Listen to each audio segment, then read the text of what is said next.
Hello, 113. Today we're going to be covering, really, it's supposed to be section 6.4. I'm not doing that for sure, but I want to go through a little bit of algebra as a sort of preliminary exercise. Normally that would be called 013, but you guys, pardon me, 090, but you guys are not in that class. Nonetheless, the material is the same, and it warrants explanation. So let me show you. The packets that I would have for you consist of this overview. I kind of broached this last time. I touched upon it just briefly. The difference between expressions and equations in algebra. So I'll go through this with you again. There is also this page, which is a review of, oh boy, if I just had dexterity, the order of operations and, alternative memory devices, the acronyms or the full mnemonic. Please excuse my dear Aunt Sally. And this is some scaffolding that I have made for solving equations if you want to try to write it vertically rather than sort of horizontally. We'll see what I mean when we get there. I'll go through that, and then we'll get to the actual section 6.4. This is an overview of 6.4. These four models basically are what you need to know in order to answer the questions from 6.4. Right? And they're applicable to other subjects, including statistics and sciences. I took some of the information from the book. If you'd like, we'll go through these. This is the same information. Essentially, I just cut and pasted it into a Word document. And these are the examples from the book. And that should be it, insofar as diagrams and pages are concerned. All right, so try to get this done in maybe an hour and a half.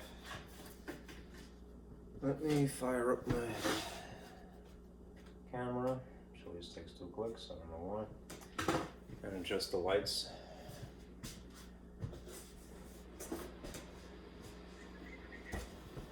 As the world is upside down. Once again.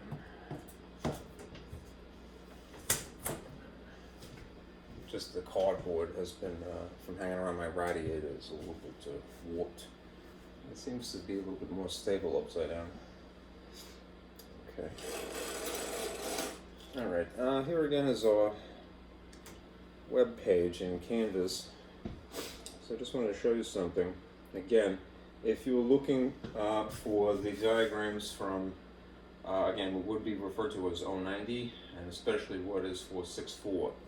Namely today's discussion, right? Naturally, you can go to Pages from the front page, and you should have access to each of these.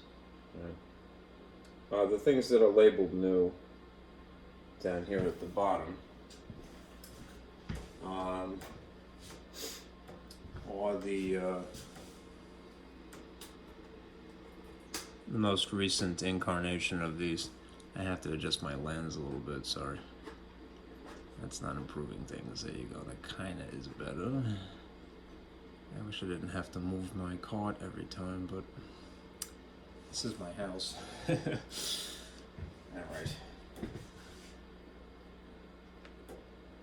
Alright, that's for the algebra supplements.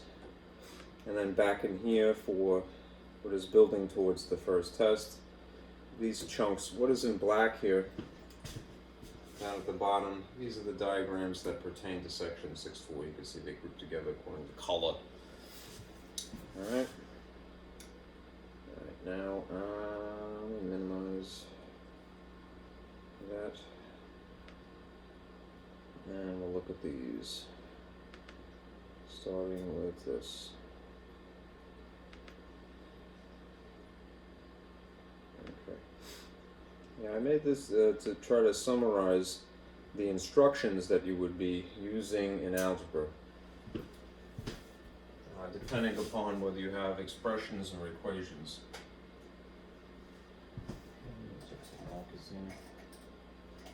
That writes.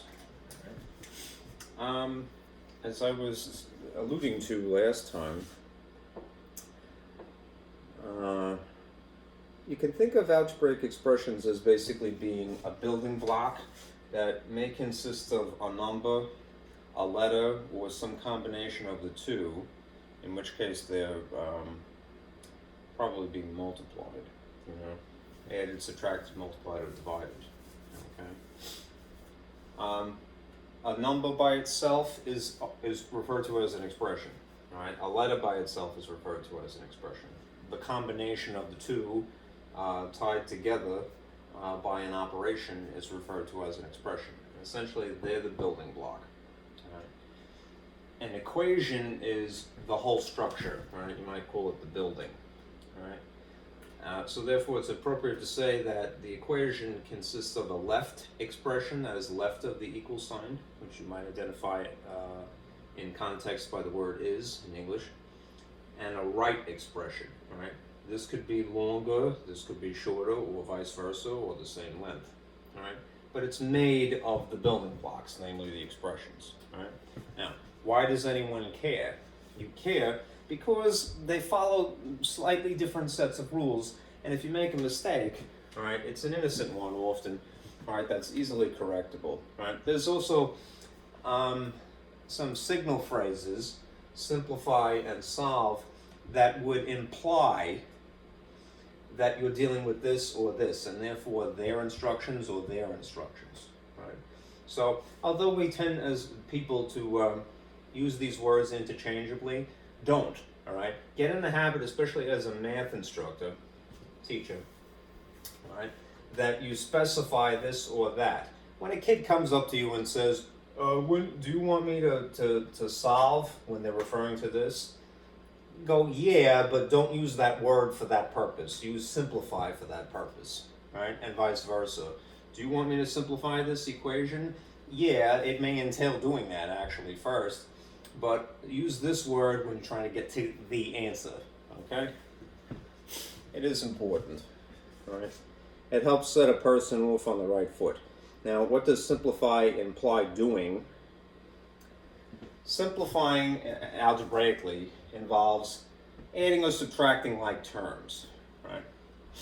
Like terms are typically either just regular numbers or, all right, the same letter. There is another condition that has to be met when you're dealing with letters, namely, the letters have to be also to the same degree. Otherwise, you can't legally add or subtract them. But we're not really there yet in the course of the conversation to worry about degree.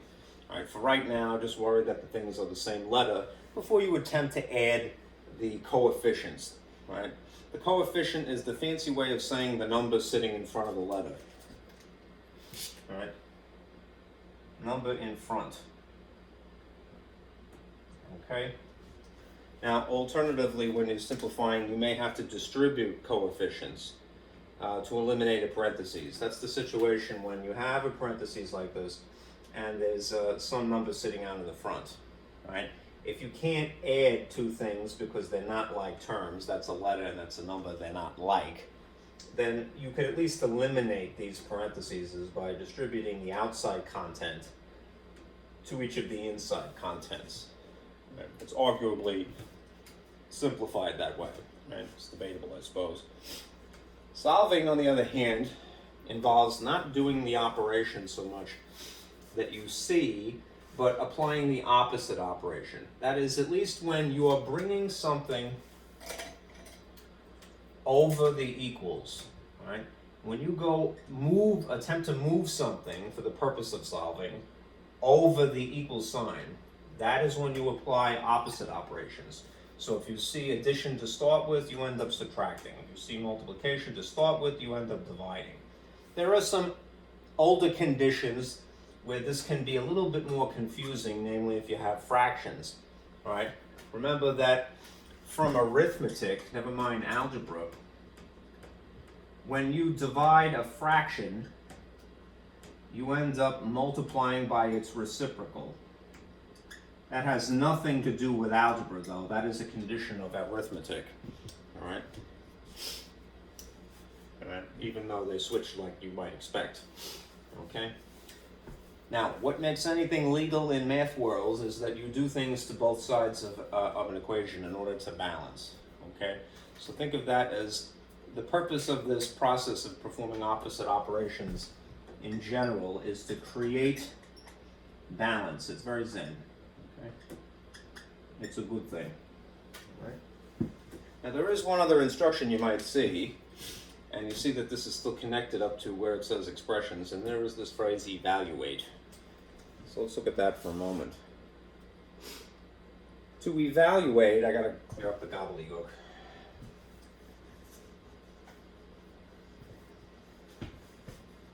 To evaluate implies that you're dealing with an expression, really. That's why I tethered it to that. All right. What does it involve doing? It really involves substituting a letter with some given value. In other words, you're not trying to figure out the value as you would with solving. You're going to be told what the letter is equal to. Right? Once you have done that, once you've pocketed it into the appropriate places in your expression, what you will do is follow the order of operations. Again, make this distinction. If solving involves opposite operations, evaluating follows the order of operations. It is what it is. If it says add, it means you add. Right? If it says multiply, you multiply.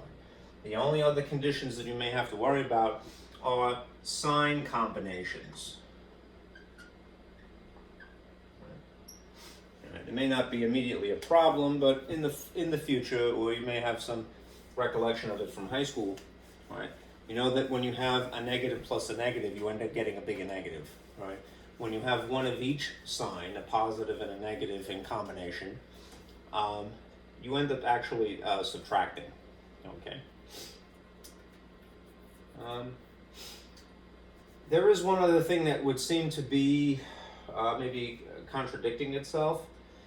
The order of operations you'll see in a moment dictates that you multiply or divide before you add or subtract. That is true.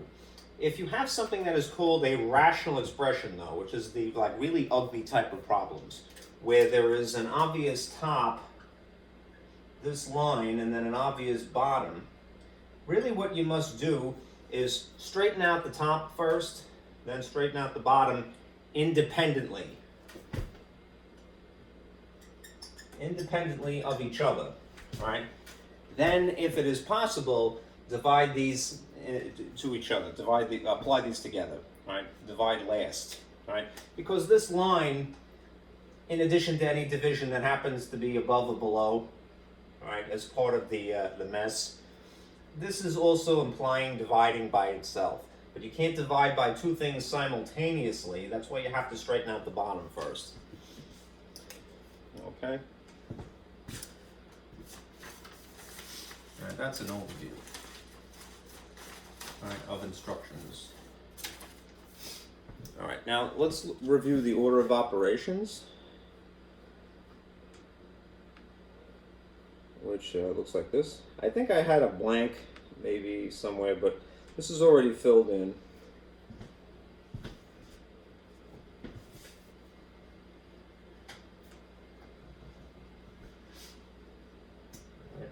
Now, the order of operations is what to do when you have a multi-operational problem. These are 4 multi-operational problems. Right? If you have some kind of tangled mess of adding and subtracting and multiplying and dividing, all right. More recently in history, I've noticed, from the perspective of a teacher at least, this is the mnemonic device, the acronym mnemonic device, which is a memory device, all right, that people are taught in school, right, to get them to do things in a particular order, and you should. G stands for groups, which may be in parentheses or brackets sometimes. E stands for exponents. multiplication is what the M is, but it is implying that multiplication and division as together, right? And then the S stands for subtraction, but in a similar way, it's implying that there's addition and subtraction because they're thought to be equal concepts, right? The older way of doing it, or memorizing this order, was this way, PEMDAS, right? And again, there's nothing wrong with either one of them, except that GEMS is a bit more concise and it assumes more. PEMDAS has its own problems. It still refers to parentheses as exponents, parentheses is that is in grouping, right? Exponents, multiplication, division, addition, and subtraction. But what often happens, especially with little kids who have never done this before, is they go, oh, the M is before the D, therefore multiplication always before division. Not so. And similarly, they make the mistake of going, oh, the A is before the S, therefore addition always before subtraction. Again, not correct. This mnemonic is slightly misleading. All right. That's why I personally, when I teach this, I go with what I was taught longer ago, which is the mnemonic that is full words rather than initials. All right. Because if you write it like this, it sort of helps illustrate the point that these things are on the same level. All right. They're equally important in the hierarchy of stuff that you do. All right. So let me remind you of this if you've never heard of it, or tell you this if you've never heard of it. Please excuse my dear Aunt Sally, right, is a mnemonic device. The words imply the operations as opposed to initials implying the operations, right? Please is in parentheses, excuse as in exponents. I'm using a little caret, upward pointing arrow to make a superscript, a little bit smaller font, a little bit higher up. My is multiplication, dear is division, of course. Aunt is addition, and Sally is subtraction. You do things that are grouped in parentheses first, you do exponents second, multiplication or division third. They're equally important, they're on the same level, and addition or subtraction last, because they are on the same level, they are equally important. Right? They're opposite concepts, but they're equally important. Okay? Think of them as being male and female, maybe. That helps. All right? Equal but opposite, I don't know. Not to extrapolate too much. There is one other overarching rule that you have to remember when you're dealing with multi-operational problems. You have to work from left to right. I've implied that somewhere down here. In any case, remember, multiplication and division are equally important. Similarly, addition and subtraction are equally important. Always work equal concepts left to right, whichever is on the leftmost in the problem that you're dealing with. All right, so if you have division on the far left and multiplication on the far right, you do the division before you do the multiplication. All right.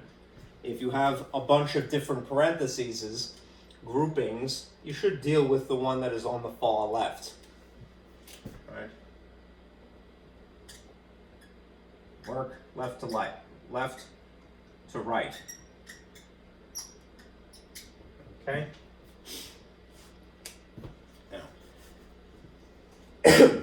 that's when you're simplifying expressions. All right. Let me give you some examples of some types of equations you might see. And I'll use this scaffolding that I made forever ago. This is ancient, this piece of paper. I made this about, I think, 12 years ago. It's still sufficient. I know that when you're taught to solve things, so we're going to go back to that, you might have a tendency to write things sort of horizontally, I mean in this orientation rather than in this orientation, up and down. But I've found that doing things sort of as a table that you work up, down is a little bit more efficient.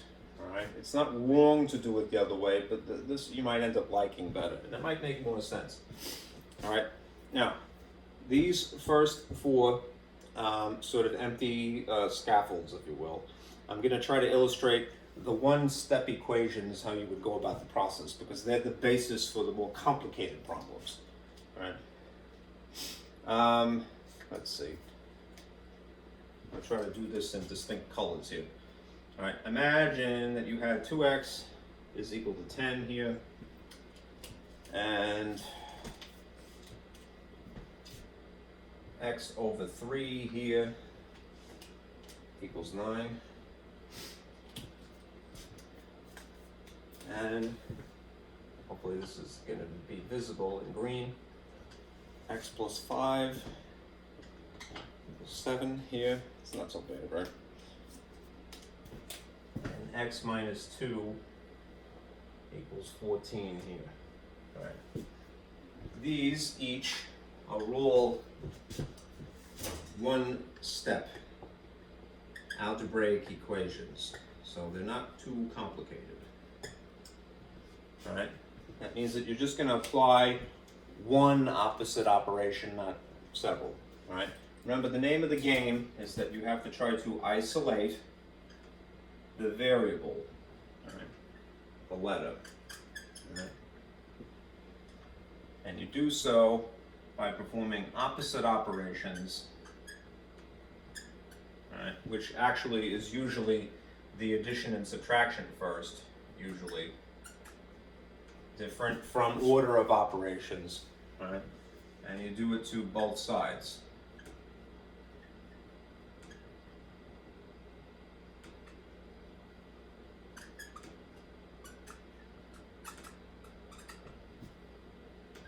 Right, of the equals. All right, as an overview. All right, so you have to be able to identify firstly what is the operation to begin with. All right. This line is really not necessary for this type of problem, nor for this one in red, but it's the scaffolding. You could just use it or not use it. All right. The operation that is going on here, when two things are pressed together, it is implied that they're being multiplied. So if it helps to emphasize, put a dot, just not to confuse the operation with the letter. As you can see, I'm not too creative. I like X's. All right. If I want to justify moving this 2 from here to here for the purpose of solving for x, namely to isolate the variable, then I would perform the opposite operation. The opposite of multiplying by 2 is to divide by 2. Dividing by 2 is suggested by this bar rather than the traditional colon with the line. Right? It's a little bit more concisely written. All right? So if you divide by 2 here, the second step is that you must do it to both sides to make it legal. All right. Remember, I'm fond of saying this. You can get away with murder in math as long as you're consistent. Whatever you do here, whatever you do to the left side, to the right side. Okay. In upper level math, if you take algebra 2 or pre-calc or beyond that, a lot of times it would seem like you're just ripping numbers out of nowhere and applying to the problem. You can do that as long as you're consistent. Right? You may end up with extraneous solutions, but that's another ball of wax. All right. Anyhow, something divided by itself simplifies, cancels, if you want to say it that way, down to 1. Is it necessary to write 1 times x? No.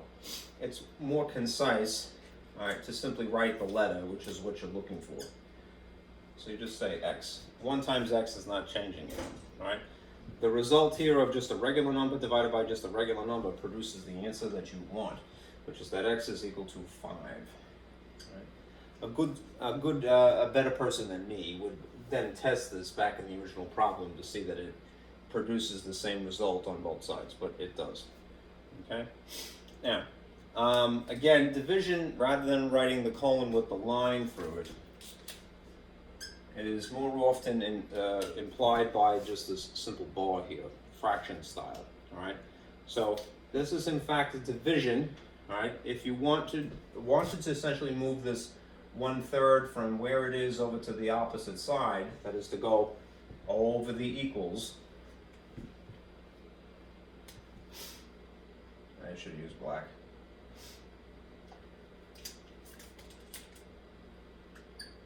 Go over equals, perform the opposite of dividing by 3. The opposite of dividing by 3 is to multiply by 3.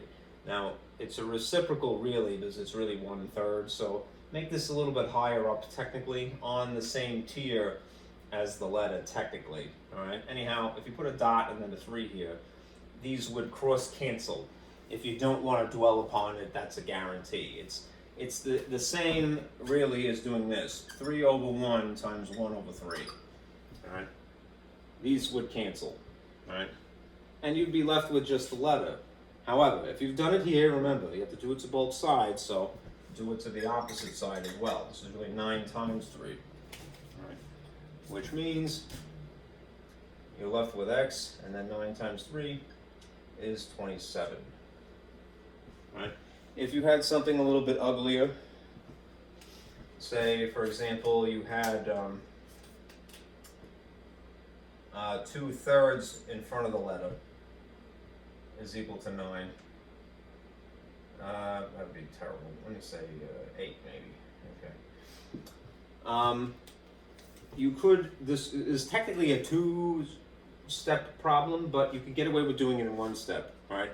If this is the relationship, multiplying by 3 is the same as dividing by multiplying by 3 is really 3/1, and what is there is really 1/3. Well, if you just separate the fraction from the letter, all right, you could just do this, multiply by the reciprocal, and more or less deal with the 2 different operations occurring in 1 step rather than in 2 steps, all right? Just make sure that you do it consistently to both sides here, all right? A fraction times its reciprocal is nonetheless going to cross cancel everything, leave you with the letter that you're looking for, x, and then this 8 is really 8/1 times 3/2, all right? The reciprocal of the fraction that was there, all right? You could do it brute force, top times top, bottom times bottom, and then simplify after the fact, but the more efficient thing in the long run would be to cross simplify in this case. 2 and 8 are both made of 2, so therefore they could be divided by 2 to simplify. That becomes a 1, this becomes a 4, and x would be equal to 12 in a bit like that. All right, 2/3 of 12 is in fact 8. All right, this is just an alternative problem here. All right. Now, these are the more straightforward, perhaps, problems. X plus 5 equals 7. And usually when you tell a little kid this for the first time, they go, the algebraic process. I know what the answer is. They could guess that this is 16. All right? And they can guess that this is 2. But what you have to convince them is that you're not learning the answer to the individual problems. You're learning the technique. The technique is more important, and it will save you when you can't guess. All right, so humor me. All right. If this is x plus 5 and you want to justify moving this over equals, then the opposite of adding 5 is to subtract 5 from both sides. This would cancel, you're left with x, and the outcome is 2. Same thing, essentially. X minus 2 equals 14. If you want to justify moving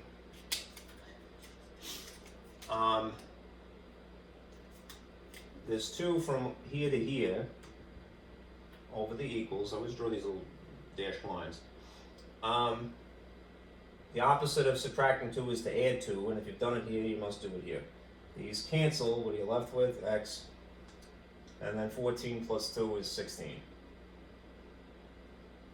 Okay? Those are 4 one-step problems. If you have something that is more complicated, it's still going to nonetheless be based upon these concepts, right? These techniques. We'll see a few now. Don't go to sleep. All right. All right. All right. I have a little bit of extra space. Yeah, I moved it. Right.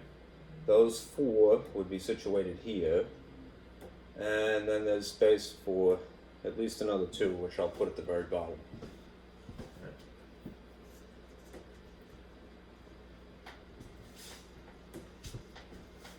I just want to clear up the mess to make it easier to see.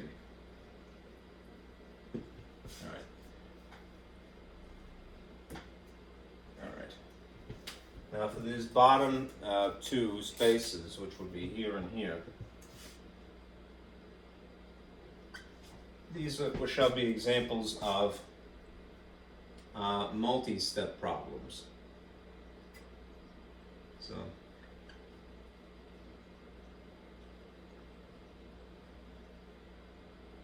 equations. Maybe 2 steps, maybe more than that. So we'll start with this. Above the dash line here in the scaffolding, write 2x plus 3 equals 13. Right? And over here, we'll have a situation where there's variables on 2 sides. 7x plus 1. I didn't give you a lot of space here, unfortunately. Okay, so this is a 2-stepper. This is more than 2 steps. It's probably like 4. Anyhow, when, again, to add some distinction, we're dealing with equations here, right? They will involve simplifying a lot of times. But insofar as the process of solving is concerned, when you apply opposite operations, it is usually, not exclusively, but usually the addition and subtraction that you do first, right? There's no parentheses here, all right, so you don't have to worry about it. Now, let's start with that, right? If we were following order of operations, and it would not be appropriate in this case, you might go, wow, multiplication, division, which is implied by this 2x over here. Aren't we supposed to do that? Isn't that higher up in the order of operations? And you would be correct. However, right, that would be for simplifying an expression, and we're not doing that. We can't actually simplify these. They're done. When you basically have the scenario when you have the situation of letter plus or minus number equals number, right? All right, just perform algebra. The algebraic techniques, namely this, right? Not the older, technically the older arithmetic techniques known as order of operations, okay? If you just have regular numbers to deal with, all right? That's more or less the model that you're hoping will happen. Notice that this one is not quite like that. But this one is. You can't really combine these. They're not like terms, so there's no simplifying. All right, and you don't know what x is yet. So we're going to do the easy part first in this case, which is to move the 3 over the equals first. All right. What is the opposite of adding 3? It's subtracting 3, and if I did it here, I've got to do it here. All right. What I would get in the habit of doing is writing the steps as they unfold. All right. If anybody in your life, all right, has said to you, do it in your head, that's baloney. All right. Etch a sketch. Forget that you were ever taught that. All right. And don't project it on the next generation. All right.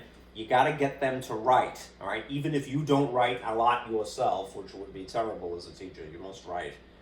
All right. It helps people understand things when they can see them, see your thoughts. All right. You have to encourage them to get back to writing. There's a lot of typing going on and using your thumbs, and that's great. All right. But not one skill in lieu of another. That's stupid. All right.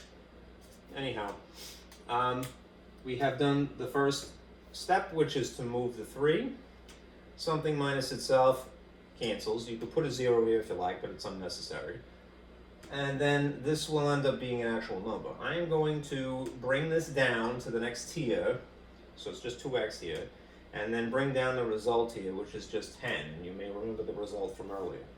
All right, but this is the second step of this multi-operational problem. All right? And we understand that, again, when a number is pressed against the letter, they call it a coefficient, right? But that implies the operation going on in between them is multiplication to start with. How do I justify moving 2 from over here to there, opposite side of the equals? You divide by 2 both sides. All right, again, there's an elimination. a cancellation effect, so to speak, which really is simplifying to 1. And then the result that is left over is just the letter you're looking for, right? And the result of 10 divided by 2 is 5, once again. All right? You can see that this is a little bit more compact than if you wrote it out maybe horizontally. All right, that is to put the -3 here, the -3 here. There's no sin in doing it that way, but be open to the suggestion of, doing it like this. You might appreciate it because it is more like a scales. All right, this is, if algebraic process is a balancing act, this kind of illustrates that a little bit better, I think. Okay, last one of these. What if you had a situation where you have the variable on 2 sides? You have to pick one ultimately, right? When the letter is on both sides. All right? Pick a side. Okay? It doesn't matter if you decide to put the letters on the left, on the right, I'm pointing towards the right, or if you put them on the left. My instinct is to make it a little bit more intuitive in the sense that we read the answers as letter equals this, right? So I tend to put regardless of the size, the magnitude of this coefficient, I have a tendency personally to put letters always on the left. They don't have to be that way, but it might be easy to read, right? So it doesn't really matter in a situation like this which of the components you move first. But the instinct, especially if you're familiar with the last problem, might be to just move the number by itself first. So we'll do that, right? I'm going to extend this so that it's a little bit better. All right, and now proceed. All right, I'm going to start by moving the 4 from where it is over to where its buddy is. These would be like terms, so it would be appropriate to align it and park it underneath the thing that it is most akin to. All right, so opposite of subtracting 4, adding 4. If I did it here, I'm obligated to do it here. All right, and the result here is intentionally, all right, a cancellation effect. You don't have to put a 0. Drag down what is left over, 8x and 7x, and write the result of this, which would be 5.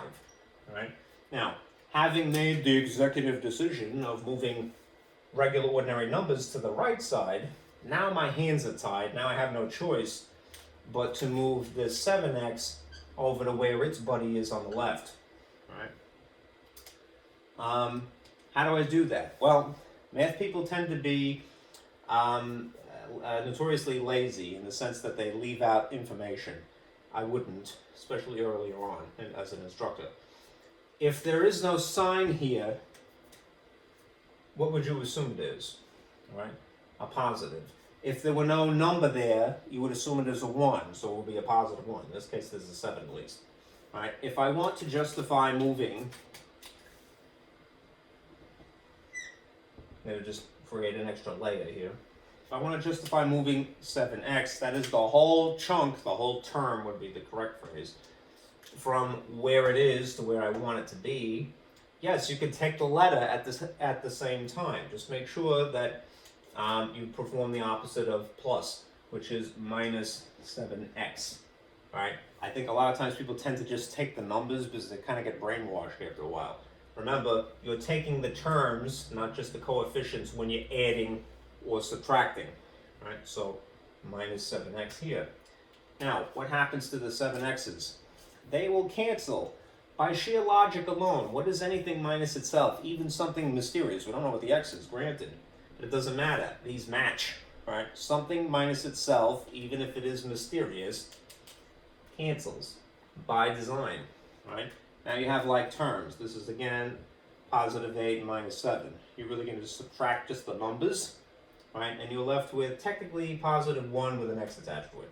And that is a superfluous positive 1. Remember, math people, notoriously lazy, all right, they will leave out positive signs, decimal points, zeros, when it is convenient for them. What is left over here is 5. So, more concisely written, all right, what are you left with? That x is equal to 5. Yep. Come back, please. All right, just a coincidence to the same answer. solution. All right, enough of that review of algebra. Because we're not really supposed to do that. Let's move on to this, which is the actual lesson for today, section 6.4. Okay. I check the time. Good. All right.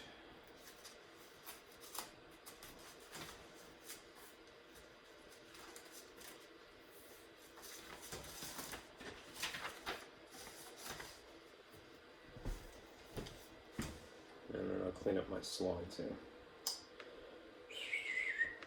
All right. 6.4. There's the overview.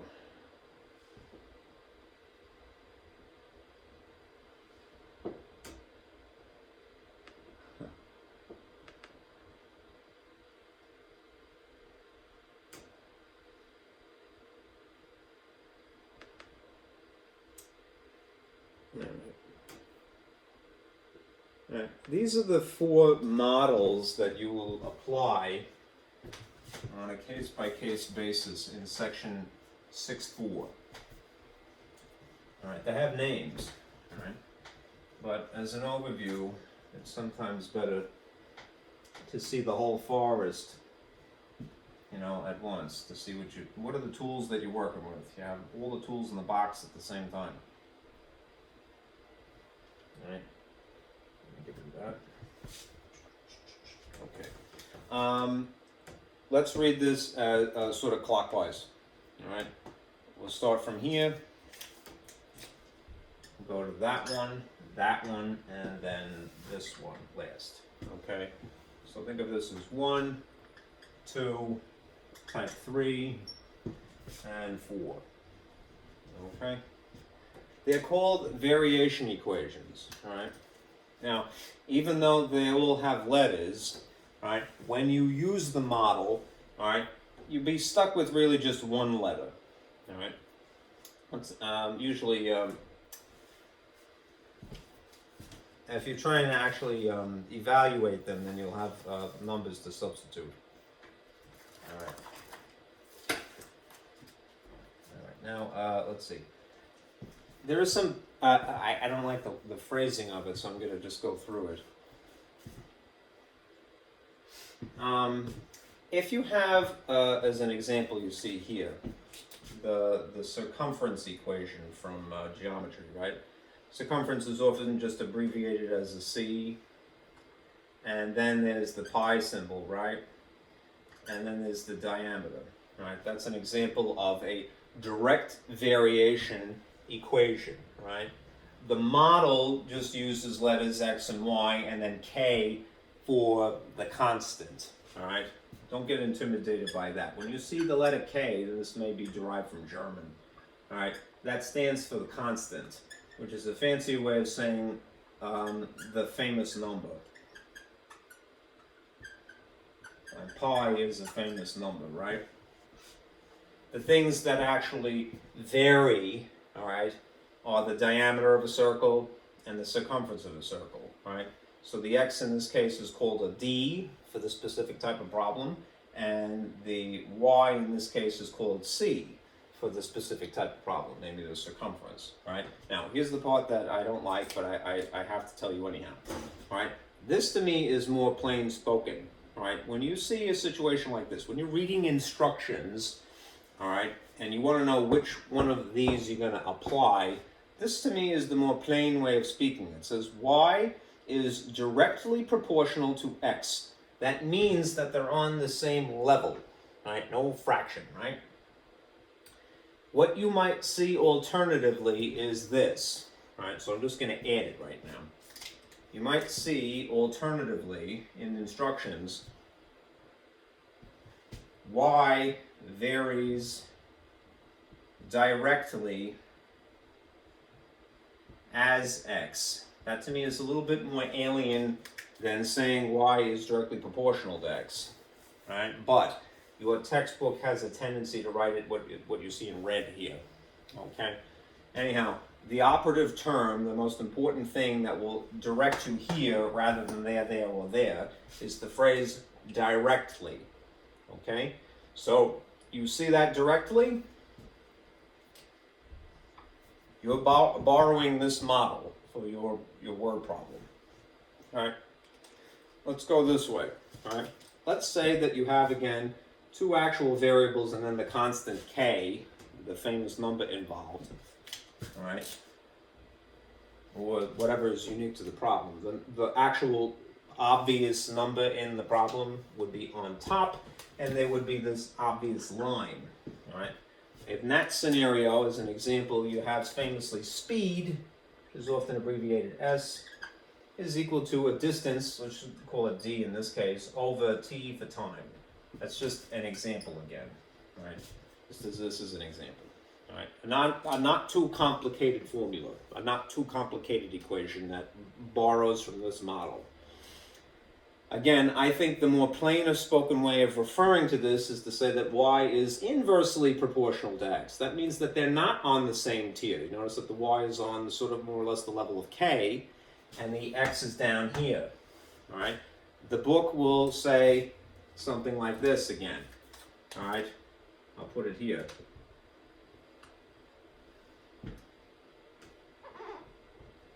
Y varies inversely as x. Again, I think that's kind of an alien way of speaking, but again, the phrase that would signal that you're dealing with this model instead of any of the others is that term inversely. All right, so you see that phrase anyhow it's sort of written. All right, go for that model rather than this one. All right. Now, there is the situation where you have more than one actual input, if you will, an extra letter, so to speak, right? And that's down here. I just want to move the 3 to free up some space. All right, situation 3. All right. An example of that is what I touched upon at the end of last lesson, which is the simple interest formula.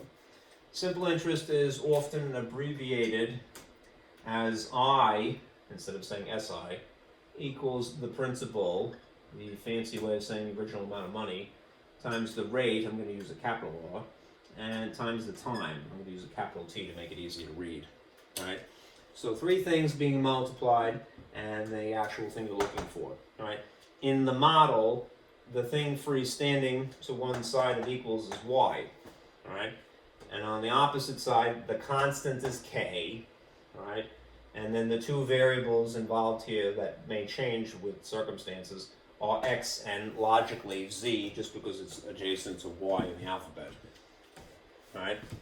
This is referred to as joint variation. So if you see joint variation as part of your instruction, all right, know that you're going here. Otherwise, it may not be so explicit. They may just say, well, it varies directly with x and also z, right? They'll just say directly because it is on the same tier as directly is in this instance. Then there's the creme de la creme, right? The ultimate here, all right? When you have a combination of those situations, example 4, right, model 4, there's famously in chemistry the ideal gas law, all right? Which, if memory serves me, because I wrote it many times, it's this. I didn't want to spell it out. Pressure, right, for P, is equal to the gas constant R. N is the number of moles of gas. T is temperature, and V is volume. Right? Anyhow, you don't really have to worry about it, but that would be an example. Just as the simple interest formula, speed formula, and circumference formula, in which you have combined variation. Why? Because there are not just 3 things being multiplied on the same tier, there's also this division of the volume. Pressure, volume, gas constant, number of moles, and temperature. Right? In the model, right, it's the same letters, y and x, because that's what you start with. K is the proportionality constant, the famous number, all right, the gas constant in this case is R. And some of the variables x, z, and w. All right, why w? Because it is in proximity to the letters x and y. All right, so you have 4 tools to use. All right, now we're going to do some word problems to illustrate. All right, when you would go with this route, that route, that route, or that route. Okay, and an actual problem k would be an obvious number. Okay. I'll mention that and then erase this. In an actual problem,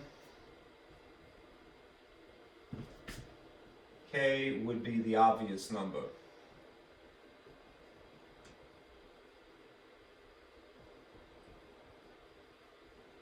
Okay, something to bear in mind and hopefully make it a little bit easier. All right, let's do some of the examples provided by the book now. Okay. That's here. Here again is that the same information swiped from your book, but I decided to take the examples. I stole them. And even though you can see them, obviously, I'm going to just obscure this a little bit as we go through them to walk you through the process. Get rid of that. This is my bootleg version of Microsoft Paint because I have a Mac. All right. It has some bugs, but it's pretty good.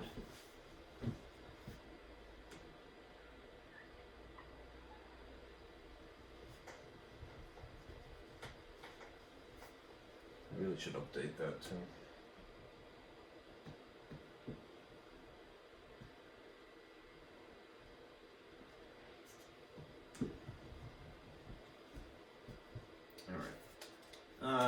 Yeah, just remind you of that. Again, in an actual problem that you do, the letter K would be the obvious number. All right. Usually. All right. Now, it may be hard to see from a distance here, especially with my projector being what it is, $50. Let me read this. All right. This is an example of a direct variation problem in physics. So if they're telling you that in the instruction, that means that you're going to borrow this model immediately. All right. Why? Because it says direct variation. All right. The length that a spring will stretch is abbreviated by the letter capital S. All right. S varies directly with the force F. All right. Again, this implies that model, even though the instruction, the heading already said the same thing. All right. Attached to the spring. All right. S varies directly with the force F attached to the spring.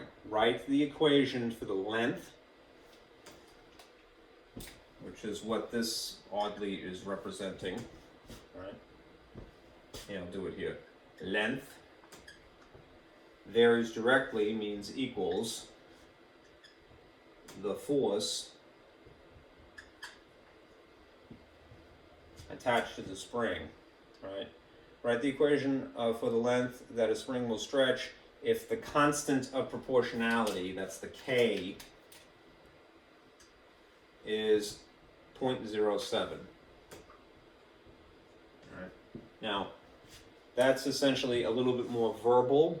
What we're going to do is going to rearrange it so that it imitates the model a little bit better. All right. Again, don't ever feel bad about starting out very wordy. All right. What you will slowly do if you stick through it is you will whittle it down to the bare essential. What is length being represented by?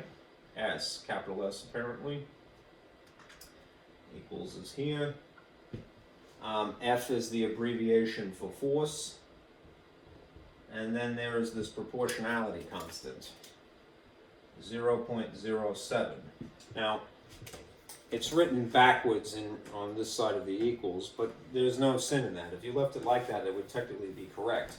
If you want to conform a little bit more so to the model, which I'll write underneath it, y equals k times x, then just put this in the front, right, in place of where the k would be in the model.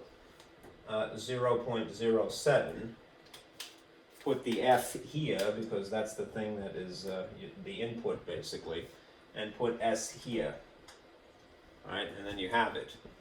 S is equal to 0.07 F, right? Right? That's all you're doing is basically changing the labels. All right, at least to start with.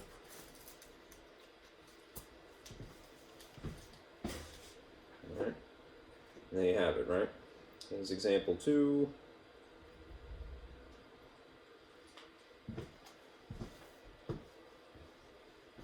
And as I mentioned, K in the actual problem is the obvious number, at least to start with.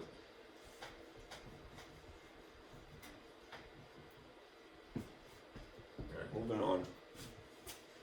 All right. The recommended dosage D of the antibiotic drug vancomycin is directly proportional to a person's weight. All right. Again, get in the habit of looking for these signals directly proportional. All right. So if you have something that is directly proportional, all right, that already is telling you you're going to use some variation of this model. All right. You're going to change the labels. All right. Write the variation equation. All right. They mention dosage D first, and then they follow it with, you know, the interesting name here, antibiotic drug vancomycin. They notice the word is here, right? There's your signal for equals, right? That means that D is what is sitting in place of Y. All right. K is the proportionality constant, and then the other actual variable is the W, which is going in place of the X. All right. So to answer part A, just to write it a little bit more cleanly, this is D is equal to K times W for right now. Right? Determine the recommended dosage in milligrams for Jace, who weighs 128 pounds. Assume the proportionality constant, or the constant of proportionality, for the dosage is 18. Okay, so if we take our adapted model here, and we substitute proportionality constant 18 in here, and then we multiply by the person's weight of 128 pounds, right? It really is going to be this. It's going to be 18 times 128. If you want to examine the minutia of the units and how they would cancel, because we did kind of talk about that last time, all right, hold off on that just yet. Do the multiplication, because it really isn't any more complicated than that. And if you have a calculator handy, I'm just going to expedite. I'm going to do 18 times 128, if I can just type it correctly. 18 times 128, and get, what is it? 2,304. All right. This ends up being a dosage of 2,304. Now, they're telling you that it should be in milligrams. All right. You don't really, at this level of math, have to worry about the unit conversions. It hasn't even come up in your textbook yet, really. But I want to show you something just for your own usage. When you have a proportionality constant, they just mention the name. They just mention the magnitude of 18. What would have been going on here, as is always the case with proportionality constants, is that they're not just a number. They're some gobbledygook of different units that end up causing a cancellation effect, so that the end result is in the unit that you want. Right? What I'm getting at is that they're strategically designed to eliminate whatever the unit is that's being applied here. So even though they just quoted it as being 18, what it probably is milligrams, since it's milligrams, over pounds. Because what would happen when you multiply this thing that has also units attached to it, here and here respectively, is this, 128 pounds. Notice that this is on the same tier as the 18, but the pounds is above the line here and below the line here. The result would be a cross-cancellation effect, all right, leaving you with the unit, which means this would be milligrams, like they talked about, right? Again, you don't have to dwell upon that, but there is an actual logic to it. Proportionality constants, whether they quote to you the, as in this case, the actual units involved, they would have to be that, all right? That's part of the reason why they exist, to help you cancel out units that you don't want.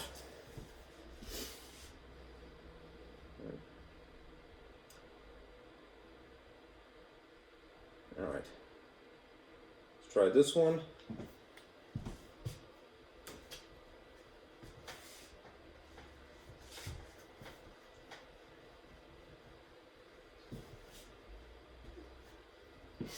All right, determining the constant of proportionality. Now you can actually find it in this case, so you may have to rearrange the parts in order to get to the answer. But let's see. Suppose W varies directly as the square of Y. All right, first of all, I'm going to emphasize this. Varies directly as, all right, which means immediately that we're going to be borrowing this model somehow. We may have to modify it slightly based upon conditions specified here, but that's what you're going to start with. That's your skeleton that you're going to flesh out. Okay? Now, they changed some of the letters right off the bat. They said, suppose W varies directly as. So that means that in place of the Y in the model, we're going to use the letter W. Okay? Directly as the square of Y. All right? Somewhat ironically, because this is mentioned last, all right, this is where the Y would be placed in this unique problem. So I can't help but sense that whoever authored this problem is messing with you a little bit, right, to see if you're paying attention, right? You are just, it's not that they have rearranged this algebraically, it's just that they have chosen a coincidental letter, all right, Y here. Don't be deterred, all right. The square of, when they say square of, that implies that there's an exponent. All right, an exponent of 2 attached to the Y, so there would be that there. All right, it's still on the same tier, the individual parts are all on the same level, but now there is this unique situation where you have a slightly smaller, font of 2, and it's raised, superscript.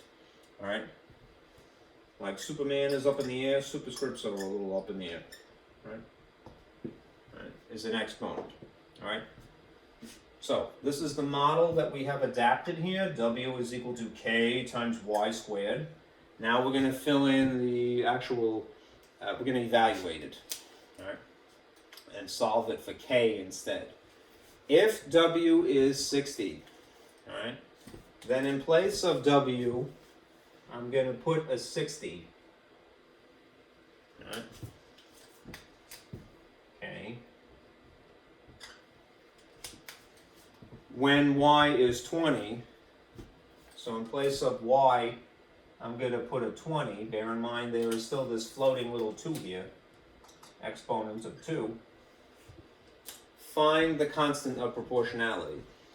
We're going to do the arithmetic first, because it is the foundational information, arithmetic, all right, to simplify. All right, then perform the algebra. Second, all right, that's usually the case, right? Why? And this is one of the things that you should appreciate about math, but we often don't, right? Math is a foundational developmental topic. What I mean by that is that if the foundation is very strong, all right, you don't have trouble with the things that are more complicated, namely algebra, right? Which is why you folks that are going into K through 8, or K through 5 or 6, right, grammar school, right, your job is more important than anybody else's, right? You may not think that, but it's true, right? You really are more important than you give yourself credit for, right? Just make sure these kids have their information memorized, regardless of what anyone tells you in administration. All right, they must know their multiplication tables, all right, whether they have a calculator or not, right? Because that foundation will help them springboard to the more complicated procedures, right? So we're going to perform the arithmetic. Well, we can't do anything on this side of equals, it's just 60, but what I can do is perform the arithmetic of 20 squared. Remember, exponents are an amped up version of multiplication. They're a more explicit, more complicated instruction. They're the base number 20 times itself, right? So this is really 20 times 20, right? Which means what? It means that this is 60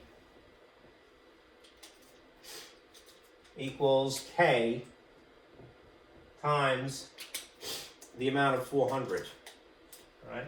And look what you have. You have a one-step algebraic equation. We're solving for the constant because it wasn't given to us in this case, right? But it's only one step. So if I want to justify moving the 400 from where it is on this side over to the opposite side, I'm just going to perform the algebra. I'm going to perform the opposite operation. What is the opposite of multiplying? Divide by 400 here, and there's a cancellation effect. Do the same thing here.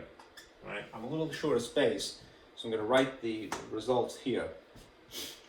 60 over 400, you could just enter into your calculator, or you could perform tricks, which is always more, a good way to set yourself up.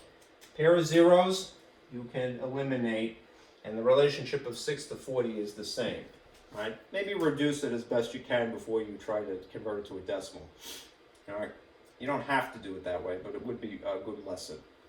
All right? These are both even. They're both divisible by 2. That would be their GCF. So you're going to divide by 2 here, and you're going to divide by 2 here. 6 divided by 2 is 3. All right?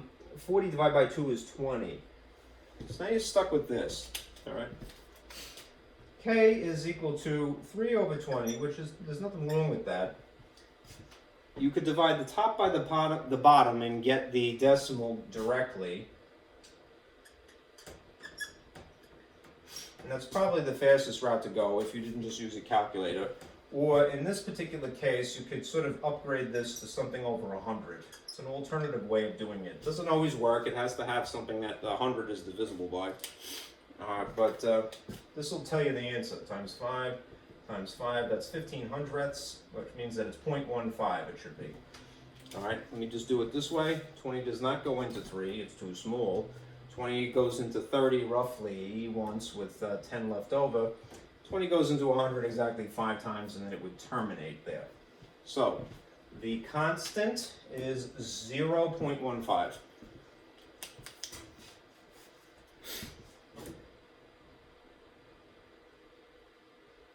There you go. All right. Moving on.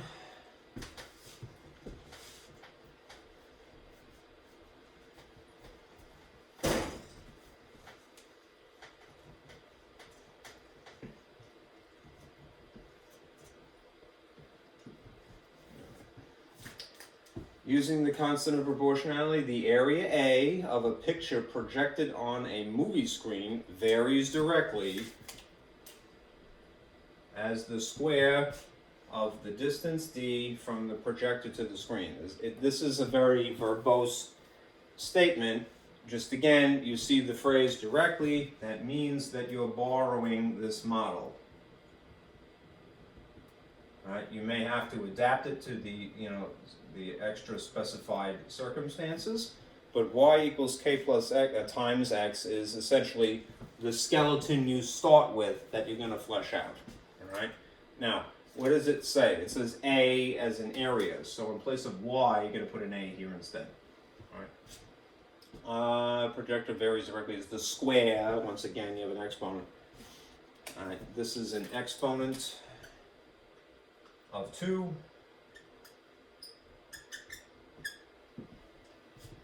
Of the distance d. The other variable in place of x is going to be a d here. And it's going to have an exponent of 2. So I'll put it here a little bit more cleanly. A is equal to k times d squared, apparently. All right. If a projector at a distance of 25 feet, all right, projects a picture with an area of 100 square feet, all right, what is the area of the projector pictured when the projector is at a distance of 40 feet?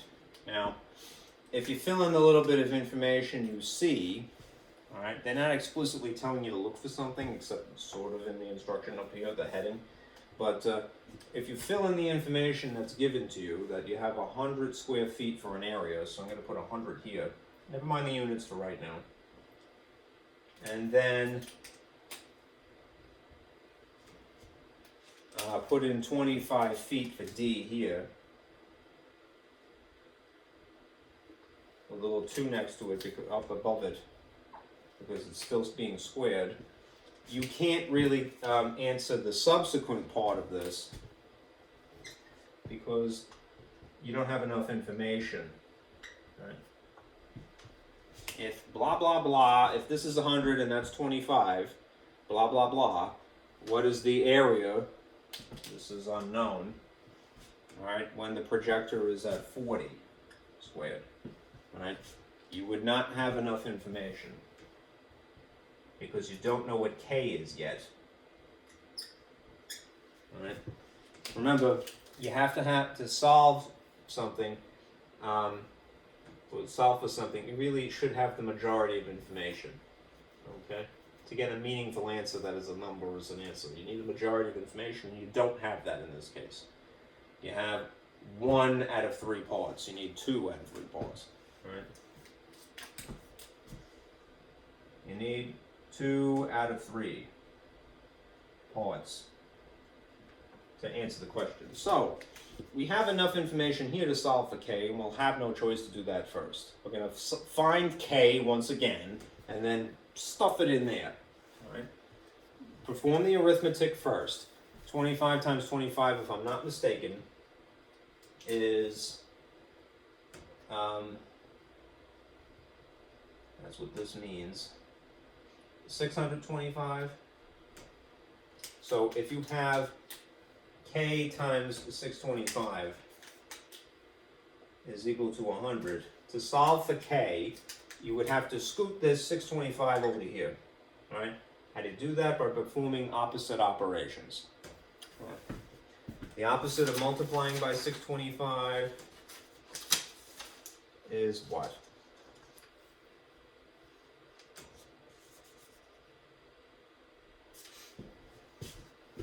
Dividing by 625, that is correct, and then divide by 625 here. Remember, this is the preliminary information from earlier, the algebraic technique involved. This eliminates K is equal to the outcome of this, 100 divided by 625. Now, if you want to, you can get the meaningful answer of whatever decimal this equates to, all right? No sin in that. All right. If you're a little bit lazy, which is sometimes synonymous with efficient, all right, you could just take this chunk and stuff it in there immediately. And then what you'll have is this. All of the information written in a place that you can punch it into your calculator all at once. When you have a good habit in math, especially if you're worried about significant figures and stuff like that, you're not in this class, but in other classes you might be. A good habit is to sort of rig a formula so that you don't have to move stuff around. All right, you can just punch things into your calculator very carefully using the parentheses button. All right, so that it spits out the answer. All right. Why? If you have fractions, it's not, I don't think it's going to be an issue in this case, but you don't want a round-off error. A lot of times if a person gets a decimal from having done this, they may round intermittently, and that gives you a less precise answer, a less accurate answer, I should say. All right, anyhow, that's where that K would go. All right, the equivalent of 100 divided by 625, which terminates as 0.16, so it's not an issue in this case. All right. 0.16 is what sits in place of K. 40 squared would be 1600. So you have to do that arithmetic first if you're doing it by hand. All right, 0.16 times 1600 should give you 256. The area would be 256 feet squared. All right. If you're worried about the unit, all right, don't be really, because we didn't go into the subject of, like, I kind of alluded to it before, that you could verify that the units would produce that instead. All right. It isn't really necessary. You're just more or less getting comfortable with this. All right. Anyhow, just to prove a point, times 1600. There's your value, 256. All right, and it's feet squared. That's the abbreviation for square feet with an exponent of 2. This is an area, right? All right. A couple more of these.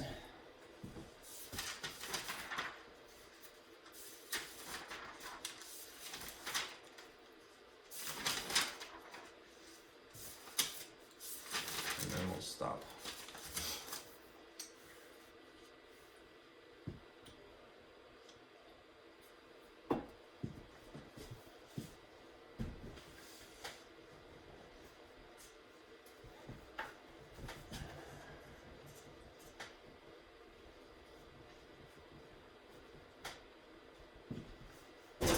Number 5, the loudness L of a stereo speaker measured in decibels, dB is the unit, right, varies inversely as the square of the distance d of the listener from the speaker, right? The most important thing here is varies inversely, because that means that we're going to use this model. Y equals k sitting on top of x instead of on the same level as in the case of directly, right? We again may have to modify this, but this is the skeleton that you start with. All right. Okay, so loudness L. So in place of Y, we're going to use the script L. All right. Measured in decibels, that's what the unit would be. Varies directly as the square of the distance. In place of x, we'll put distance d, and it would be an exponent of 2 because it's square. Okay, so we end up modifying this to be L is equal to K over D squared. Okay, if the loudness is 20 decibels, right, then you would put 20 in here in place of L. When the listener is 6 feet, you would put a 6 in place of the D. Determine the equation that expresses the relationship between the loudness and the distance. We just did that. All right. With the numbers filled in, you would have this. 20 is equal to K over 6 squared, which is the same as saying 20 equals K over 36, essentially. All right. If you simplified it. All right. Now, they didn't actually... To determine K, which they didn't really ask, you would just have to rearrange the equation, right?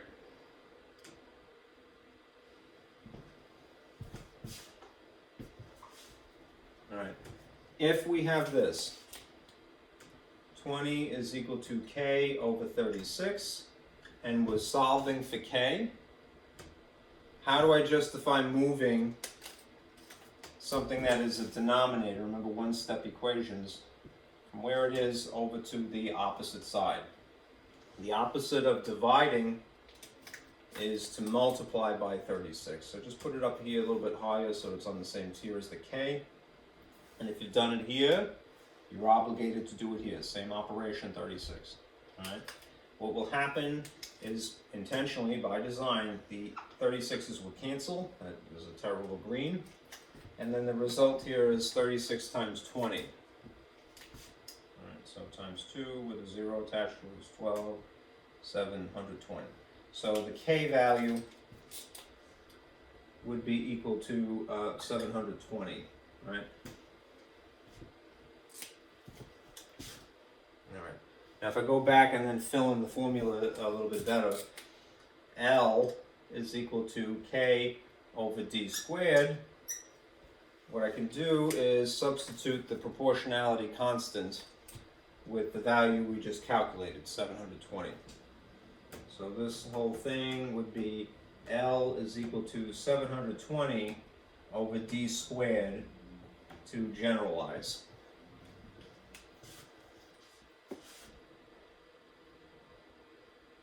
Here's 6.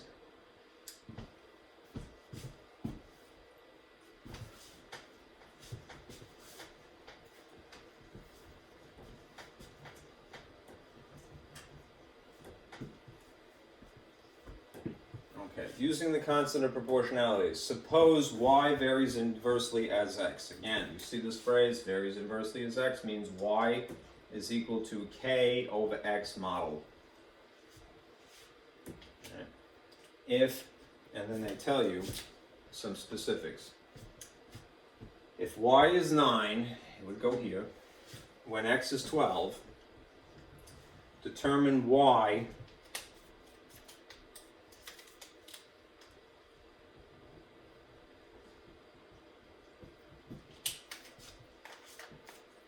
when x is 4.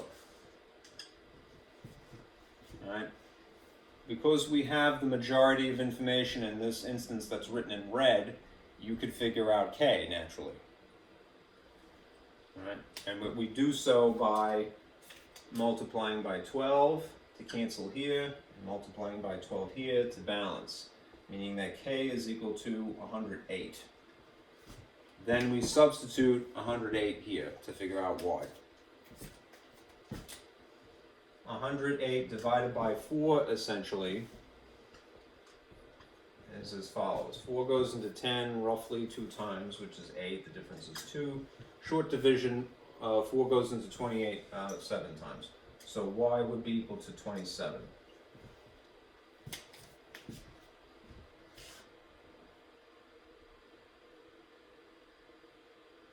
Alright, here's an example of joint variation. Third type, right, of the 4.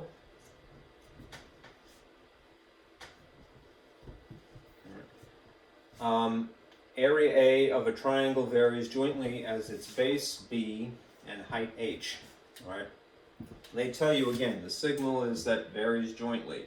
So we're going to borrow the model y is equal to k times x times z to start with as a skeleton.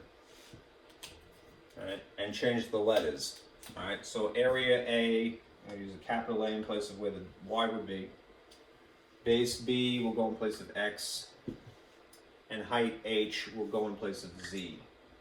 So to make this look a little bit nicer, A is equal to k times b times h. So it looks like that really looks like a volume, but it isn't. Okay. If the area is 48 inches squared, a 48 would go here. When its base is 12, and a 12 would go here. Determine the area, base is 12 and height is h. 8, right? Determine the area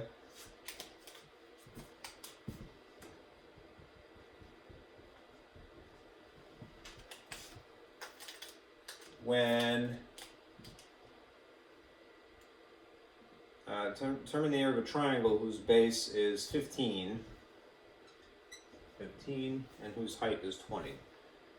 So that would have to be a half if it's an area triangle. A triangle's area, but whatever. We have again the majority of information you see here in blue. So we're going to consolidate 12 times 8 and get 96, and divide by 48. Now, if again, because we're talking about a triangle, you might recollect that this is the formula for area of a triangle. Area of a triangle is equal to 1/2 times the base times the height. If you already know that, then you could predict that that's what the k is. Right? All right. But if you didn't, let's do the work here in blue. All right. 48 would be equal to k times 12 times 8, which if you simplify it before you apply algebra, remember it's always arithmetic. Before algebra, you must check. Because arithmetic is the foundation. right? 48 would be equal to k times 96. How do you justify moving 96 from here to there over the equals? Opposite operations. We've done the arithmetic of multiplication. Now we're going to apply the rules of algebra. All right. Divide by 96 here. This is a cancellation effect. Divide by 96 here for the sake of consistency. And this proves that k is equal to the simplified form of 48 over 96, which is exactly a half. All right. If you're not sure, remember, it's a good review of fractions. You could enter this into your calculator, just to show you. There's a button on your calculator that says ABC here. That's the reason why this is invaluable, this calculator, right? If you type 48 and then press this button, you'll see a funny looking sort of backwards L show up here. All right, and then having done that, it will automatically simplify to a half. All right, there it is. Okay. Anyhow, otherwise you're whittling it down with the rules of divisibility or GCFs or prime factorizations, whichever you prefer. All right. Anyhow, having concluded that x is equal to half, we can now answer this part in red here. All right. If you have essentially a half times 15 times 20, you could take advantage of the commutative property, right? Just put ones into here to make them all look like fractions and do them in any order that you feel convenient. All right, I would simplify first, all right? This is an easy part here. The 2 down here and the 20 up here are both made of the number 2. So I can simplify, divide each by 2. That becomes 1, this becomes 10. That leaves you essentially with 10 times 15 times 1, which isn't changing anything. And then that would be 150. Since it's an area and we're talking about, what is it, inches here, the area would have to be inches squared, right? If you put the units in, they would verify.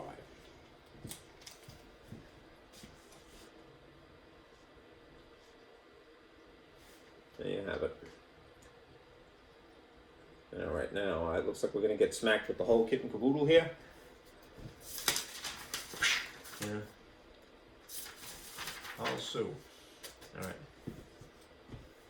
The combined variation problem is when you have the ideal gas law, lots of variables, some above the line and at least one below the line. Let's see. The load L that a horizontal beam can safely support varies jointly as the width W and the square of the depth D, and inversely. So you're getting jointly and inversely, right? So if jointly is the model y is equal to k times x times z, and inversely is y is equal to k over x, right? When they merge these two, the jointly version of the model and the inversely version of the model together, they don't want to confuse the bottom variable here with the variable that is on the same tier as k and z. So what they opt for instead is to use a w down here, all right? And the whole thing combined is this model, right? Y is equal to k times x times z over w. All right, remember from earlier, is the sheet. Y is equal to k times x times z times w, all right?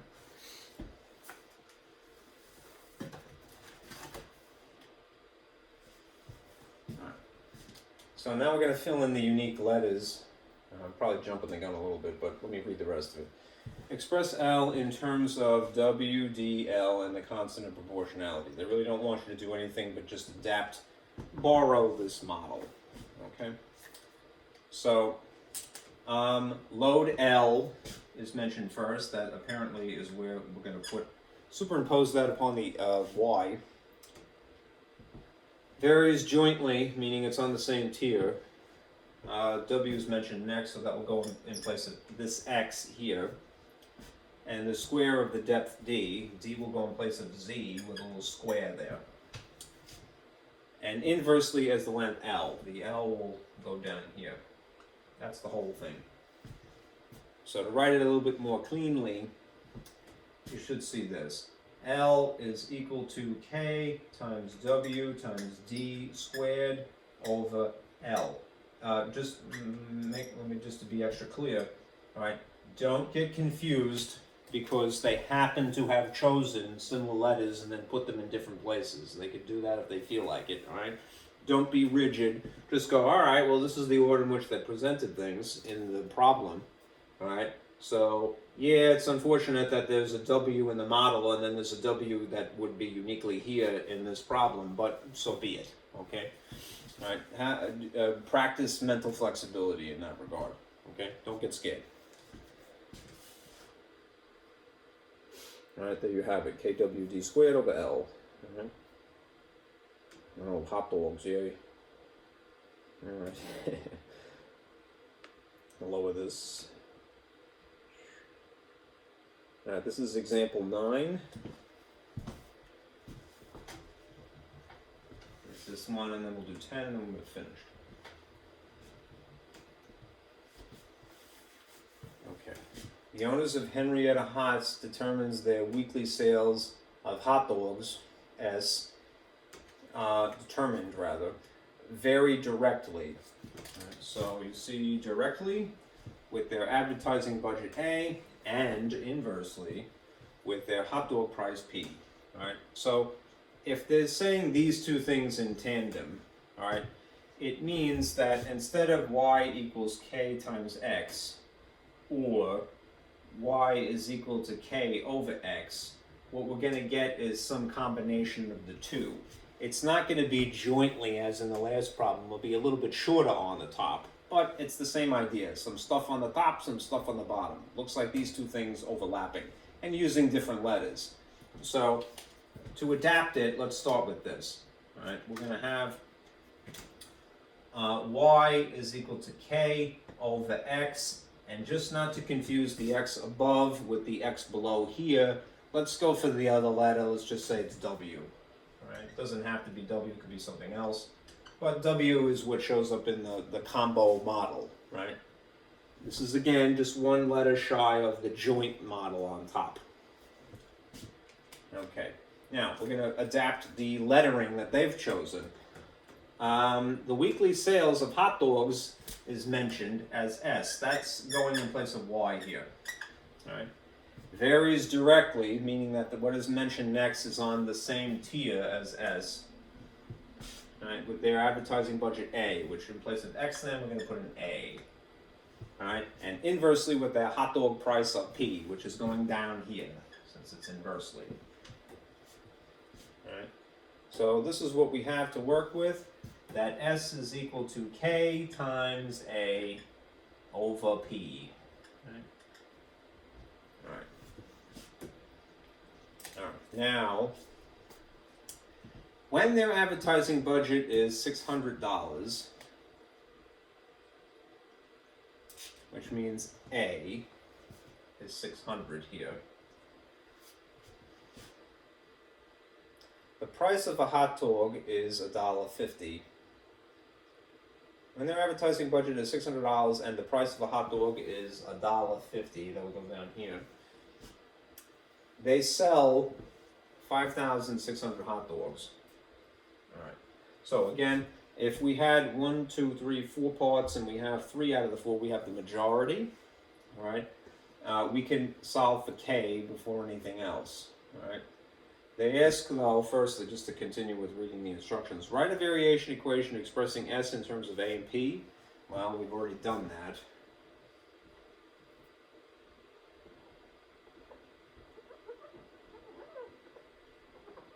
And that would be it. A variation equation in expressing S in terms of A and P, including the value of the constant. We have to figure out the constant, though. So, let me write this a little bit more cleanly. Sorry. Which is to just have the numbers without the overlap. You can, if you'd like to, simplify this first and then bring it over to the other side. Or you can do it all in one shot because it more or less is behaving like a fraction. So if you remember that example from earlier, 2/3 times the letter, you could multiply by 3/2 to move it. You could do that. Alright?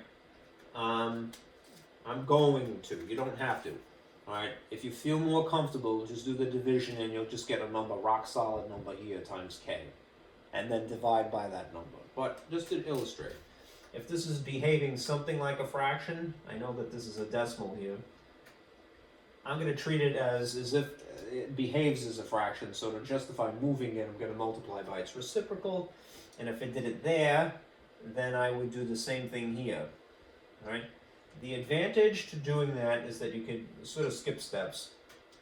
And then k is equal to 5,600 times 1.50, everything technically on top of 600, right? When you do that, you spare yourself a little bit of trouble when you're punching numbers into a calculator, all right? So enter the top, 5,600, turn on the calculator first. I'm going to be anal and use the parentheses, just because it's a good habit. See how I've entered it here? To group the top together, I put the parentheses as these buttons here. That's sometimes the calculator will give you a wrong answer if you don't do that. So because it doesn't understand order of operations particularly well, all right? In spite of its complexity. So do that and then enter the 600, and it spits out your solution here. I think I hit multiply. Sorry. Go back.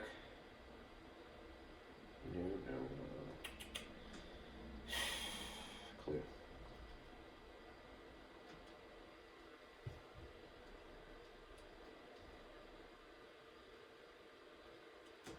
Sorry.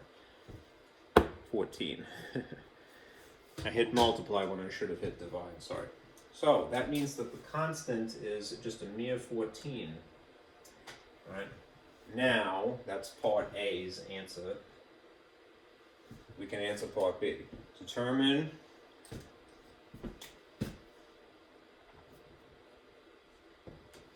so the formula is S is equal to 14 times A over P. Determine the expected sales, the S value, if the advertising budget is $800 and the hot dog price is $1.75. So an 800 would go here and $1.75 would go here. And again, we're going to just very carefully type this in our calculator. Since everything is all on the same side, that would be efficient. 14, I have no idea what that is, times, sorry for that, I get the spam calls every damn day. Alright, so you have this. Group the top in parentheses, because that would have to be done independently of the bottom, and then divide by $1.25. This is slippery apparently, sorry. And there you have it. All right, they would sell 6,400 hot dogs. They become so abundant they'd be our currency, right? That's from Will Ferrell back in the day.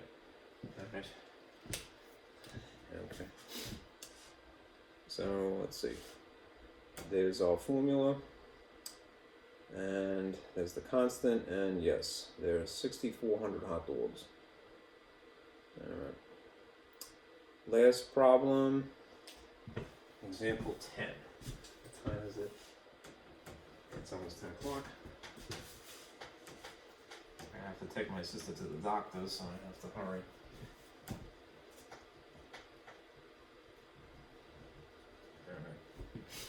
All right. Combined variation.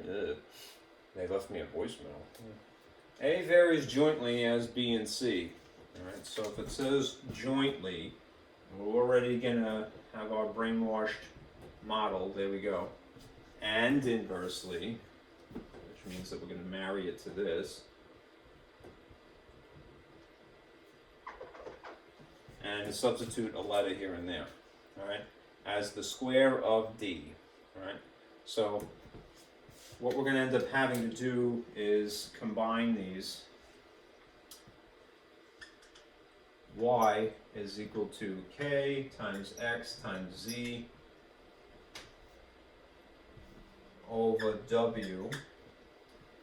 Change some of the letters, include also a square. All right. So a varies. If a is what's mentioned first, then a would sit in place of this y here. As b and c, that means that b is going in place of x and c is going in place of z, and inversely as the square of d. Now in this case, the d would be in place of w, and it would also be squared. So our model is this, to make it a little bit more cleanly written. K is equal to b times c all over d squared. Okay, and there's another situation where we're going to have to find the constant first. So, if a is 1, place of a, I'm going to stick 1, just not to superimpose it again. When b is 9, and c is 4, and d is 6, and remember d is squared, so it's 6 squared. Find a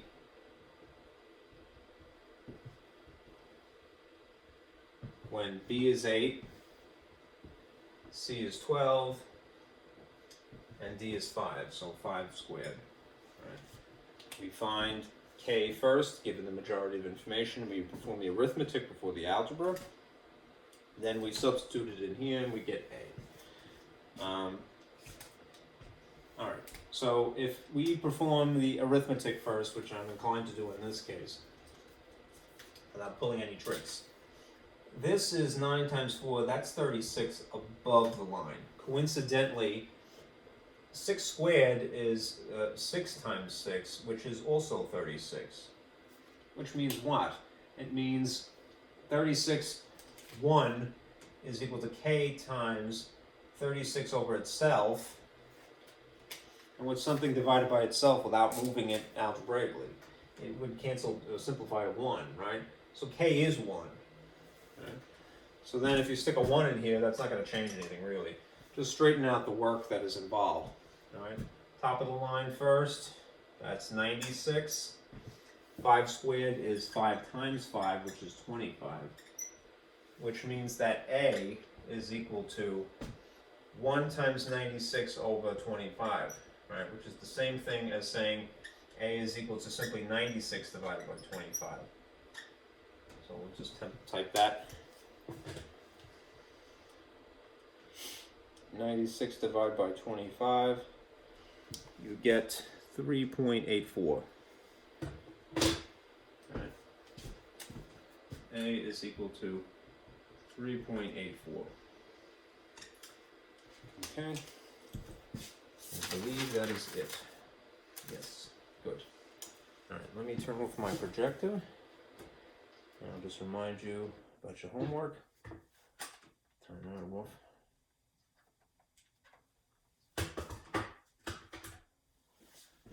And lighten up the subject here.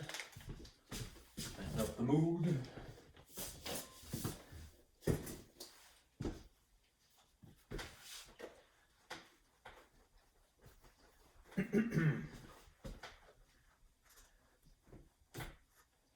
Alright, we just covered, we did a little review of algebra, but you're not responsible for 090 material other than just knowing it.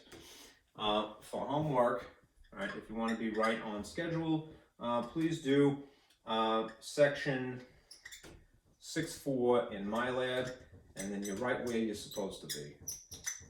Okay? Don't drop that too much. All right. Thank you guys for sticking with me. I'll see you Tuesday next week.